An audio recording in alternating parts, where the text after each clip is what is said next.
probablement en zone verte, la réouverture peut-être de tous les restaurants en Île-de-France, mais aussi l'allègement du protocole sanitaire dans les écoles. Oui Bernard, car on estime à seulement 26% le nombre d'élèves retournés à l'école pour le moment, 20% même pour le nombre de collégiens.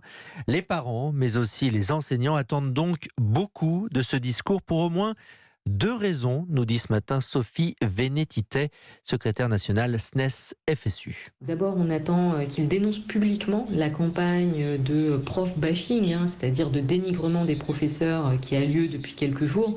On entend beaucoup de choses, des chiffres, des propos qui sont mensongers et qui ne correspondent pas à la réalité de ce qu'ont fait les professeurs pendant le confinement et depuis le début du déconfinement. Et puis, au sujet du protocole sanitaire, si des autorités médicales, des autorités sanitaires nous disent sur la base d'indicateurs fiables, partagés, que les signaux sont un peu plus encourageants, alors oui, on peut entendre effectivement qu'il soit nécessaire d'alléger le protocole. Il faudra aussi nous laisser un peu de temps pour réfléchir et pour organiser les choses dans l'intérêt des élèves. Il ne s'agit pas une nouvelle fois de faire les choses dans la précipitation, comme on a pu être obligé de le faire ces derniers jours, quand on apprend quasiment du jour pour le lendemain qu'il faut réouvrir les établissements. Sophie Vénétité, secrétaire nationale SNES-FSU, jointe par Victor Delande. Ce soir, Emmanuel Macron devrait également évoquer la question du racisme dans la police.